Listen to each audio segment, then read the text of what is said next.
Alors, nous avons évoqué les différents types de pirates. Nous allons maintenant nous intéresser à la typologie des attaques. C'est quoi une cyberattaque? Alors, pour faire les choses au plus simple possible, j'ai distingué les attaques visibles des attaques invisibles. En matière d'attaques visibles, et ça va vraiment être la partie la plus technique de notre séquence, de notre semaine, dans les attaques visibles, il y a les DDoS et les PDoS. Pardon, ce sont des acronymes anglais.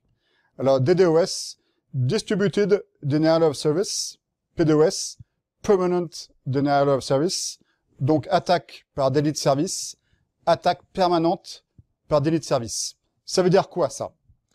Ça veut dire que l'attaquant va bombarder votre ressource Internet de tellement de requêtes qu'elle ne pourra plus fonctionner. Et donc, ça va se bloquer. Il y a eu plusieurs types d'attaques par délit de service. Ça se produit très fréquemment. En 2016, juste avant les élections américaines, il y a une attaque qui est restée dans les annales, puisque toute la côte est des États-Unis est tombée. Amazon, Facebook, Twitter, etc. Et le pirate, il avait piraté des dizaines de milliers d'objets connectés, en particulier des caméras, et s'était attaqué à un hébergeur de nom de domaine. L'hébergeur de nom de domaine, c'est un peu comme à la poste, c'est le facteur ou le tri. Il va, ma demande Internet, je tape un site Internet que je veux trouver, donc je tape son nom, mais ça ne veut rien dire pour l'ordinateur. Donc lui, il va transformer cela en une suite de chiffres qu'on appelle l'adresse IP. Et pour donc trouver cette adresse-là, eh ben, le système va passer par un hébergeur de nom de domaine, qui sert de tri ou d'aiguillage, si vous préférez. Et donc le pirate s'était attaqué à l'aiguillage. Donc attaque par délit de service, je bombarde tellement de requêtes que la ressource Internet s'arrête. Mais c'est provisoire. Permanent Denial of Service, il n'y aura pas une notion de provisoire, il y aura une notion de définitif, voire de destructif. Petite parenthèse, certains disent que l'attaque par délit de service, comme il n'y a pas d'intrusion, comme il n'y a pas de destruction, eh ben c'est peut-être une nouvelle forme de manifestation, de sit-in si vous préférez. On a le droit de manifester dans la rue, voire des fois d'entourer un bâtiment public. Eh ben l'attaque par délit de service, on pourrait comparer ceci à cela. Entre parenthèses, l'attaque par délit de service, bien sûr, est illégale, mais il y a quand même une sorte de questionnement démocratique derrière, cette nouvelle forme de manifestation possible. Ensuite, comme deuxième attaque visible, il y a le défaçage. Alors ça veut dire quoi ça?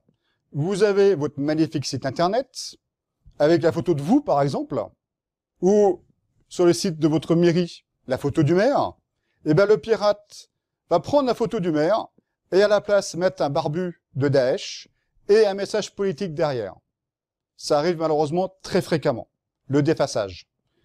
C'est arrivé, rappelez-vous, la grande attaque d'il y a 2-3 ans sur TV5 Monde. C'était vraiment typiquement cela.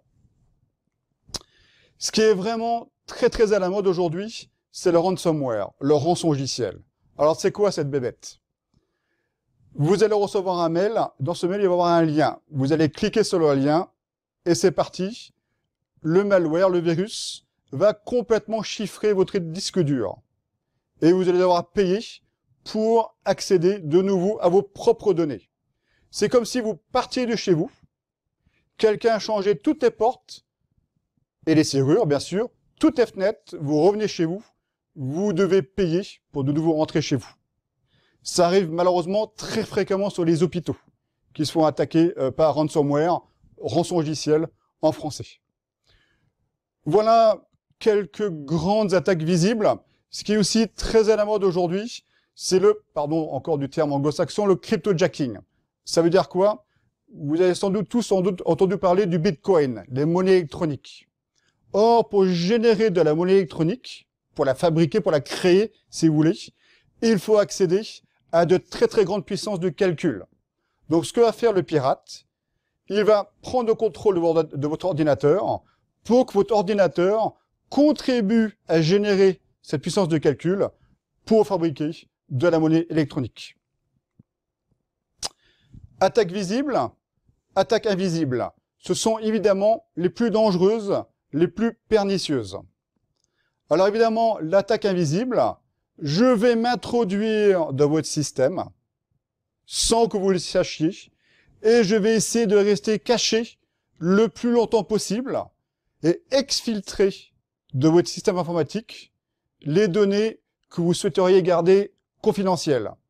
L'appel d'offres en cours, ce que vous allez bientôt construire, tout ce qui fait le cœur de votre système, ce qui est vraiment sa valeur. Et évidemment, ça risque de durer très très longtemps.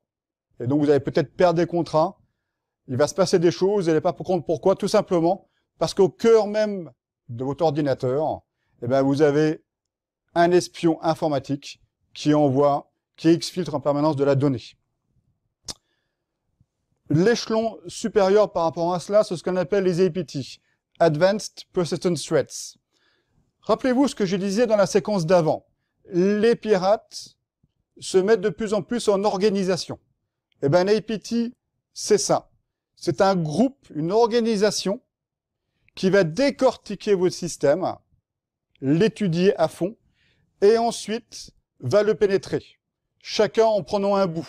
Le site internet, les bases de données, etc., etc.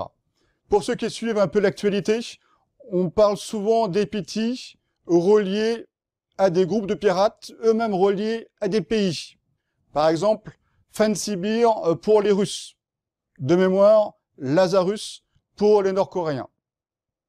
Donc l'APT, l'Advanced Persistent Threat, la menace évoluée permanente, si je traduis ça littéralement, il y a vraiment une notion de préparation, d'organisation et de piratage continu sur le long terme par rapport à vos ressources sensibles ou que vous souhaiteriez garder secrètes.